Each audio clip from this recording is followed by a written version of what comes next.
Sebelum kita mulai pelajaran kita anak-anak, mari kita menghadap Tuhan dalam doa. Kita berdoa. Bapa di surga, terima kasih untuk penyertaan-Mu hingga pagi hari ini. Kami boleh terus menikmati berkat Tuhan dan kami akan mulai pelajaran agama Kristen. Tuhan memberkati kami dari awal hingga pada akhirnya dan berikan kami hikmat yang daripada-Mu. Di dalam nama Tuhan Yesus kami serahkan kehidupan kami. Haleluya, amin. Jadi pembelajaran kita di halaman 117 tentang bersahabat dengan semua orang. Pembelajarannya yang ke-14. Tujuan pembelajarannya adalah kita harus bersyukur atas kehadiran Allah, karena Allah sudah menciptakan berbagai budaya, suku, agama.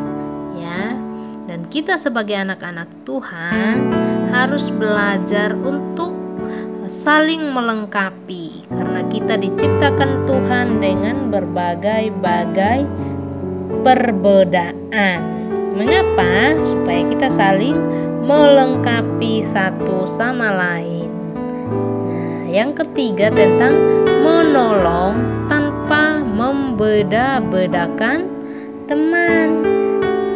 Dan yang keempat adalah kita harus belajar bahwa Tuhan menciptakan manusia tanpa ada perbedaan. Ya, kita sama di hadapan Tuhan.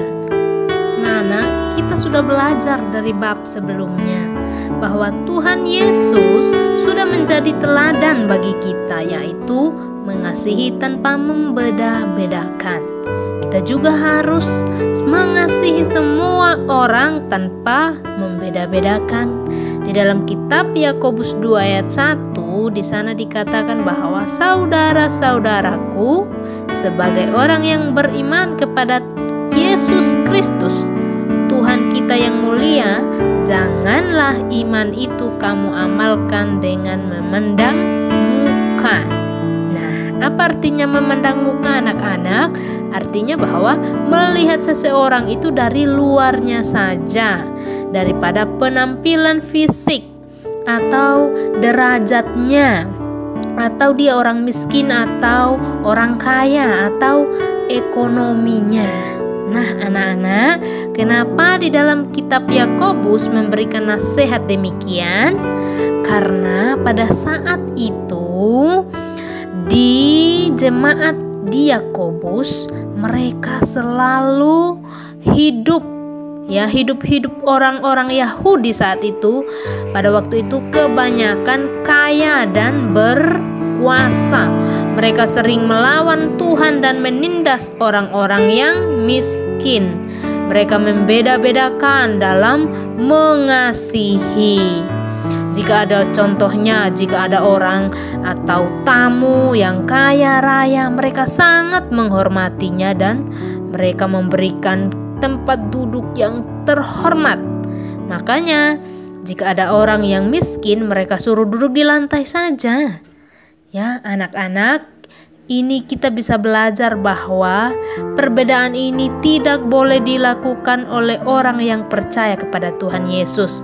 Kalau orang yang selalu menghina-hina orang lain, itu artinya dia bukan anak Tuhan Yesus. Ya. Tetapi kenyataan yang ada di masyarakat sekarang ini, orang lebih menghargai orang-orang kaya atau memandang rendah kepada orang miskin. Nah, anak-anak, menilai berdasarkan kekayaan tidak sesuai dengan iman kita sebagai orang Kristen, karena kita punya Tuhan Yesus yang luar biasa. Ya, manusia itu tidak boleh melihat kekayaan orang atau harta orang, penampilan orang. Sikap memandang muka seperti ini bertentangan dengan pernyataan Tuhan untuk kita. Sikap yang memandang muka berarti menempatkan diri lebih tinggi dan menduduki posisi yang tinggi, yang tidak adil bagi manusia. Jadi sebagai anak-anak Tuhan, contoh kasih yang tidak memandang muka dalam Alkitab adalah contoh Daud dan Yonatan. Daud dan Yonatan saling mengasihi. meskipun mereka berbeda status sosial atau bisa dikatakan berbeda miskin atau kaya. Kita tahu bahwa Daud seorang anak gembala domba dari keluarga biasa dari Bethlehem. Ayahnya bernama Isai. Daud juga seorang gembala yang bertugas menjaga domba-domba di padang rumput. Sedangkan Yonatan anak-anak seorang anak dari seorang raja, yaitu Raja Saul ya. Yonatan mengasihi Daud seperti mengasihi dirinya sendiri. Begitu juga sebaliknya, Daud mengasihi Yonatan seperti mengasihi dirinya sendiri. Ya, seperti hukum yang Tuhan Yesus ajarkan, kasihilah sesamamu seperti dirimu sendiri. Itu yang dilakukan oleh Yonatan dan Daud. Persahabatan mereka dimulai ketika Daud berhasil mengalahkan Goliat, ya, pahlawan bangsa Filistin saat itu yang mau berperang menghadapi orang Israel. Mereka bertemu dan jiwa mereka terpaut dan mereka berjanji akan selalu saling mengasihi. Sebagai tanda kasihnya, Yonatan menanggalkan jubah yang dipakainya dan memberikannya kepada Daud. Luar biasa ya. Juga baju perangnya, pedangnya, ikat pinggangnya, dan panahnya. Daud lalu tinggal di istana Saul. Setiap Daud maju berperang selalu mengalami kemenangan sehingga rakyat Israel memuji Daud. Ya, Saul akhirnya mengalahkan beribu-ribu musuh. Daud mengalahkan berlaksa-laksa lebih banyak dari Saul. Ketenaran Daud membuat Saul iri hati dan khawatir kalau kedudukannya sebagai raja akan tergeser. Saul bermaksud membunuh Daud. Tapi Yonatan mengetahui hal itu, anaknya Yonatan ya.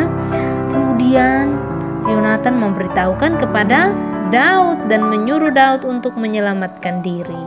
Yonatan tidak setuju dengan rencana jahat ayahnya itu. Yonatan tetap setia terhadap persahabatannya dengan Daud. Jadi di dalam kitab Amsal 17 ayat 17 juga di situ dikatakan bahwa seorang sahabat menaruh kasih setiap waktu dan menjadi saudara dalam kesukar. Nah, anak-anak, pasti kalian mempunyai sahabat kan? Nah, seorang sahabat itu sangat akrab ya, itu yang namanya sahabat yang baik, selalu mengasihi dalam setiap keadaan baik suka maupun duka. Ketika sahabat kita sedang mengalami masalah, kita harus ada dan siap membantu. Dengan semua teman, kita harus bersikap baik dan tulus. Jadi, mari kita menjalin persahabatan dengan semua orang dengan hati yang tulus, ikhlas, tanpa membeda-bedakan. Seperti yang diajarkan oleh Tuhan Yesus, mengasihi tanpa membeda-bedakan. Tugasnya adalah Miss Yuyun mau anak-anak menyanyikan, membuat video dari lagu Bertemu Dalam Kasihnya di halaman 125. Anak-anak boleh bernyanyi dengan siapa saja, boleh dengan teman, boleh dengan ibu bapak, adik-adik di rumah ya. Menyanyikan bisa menggunakan gitar anak-anak di rumah. Oke anak-anak, silakan bernyanyi. Buat videonya nanti kirim ke WA Miss Yuyun. Bye-bye.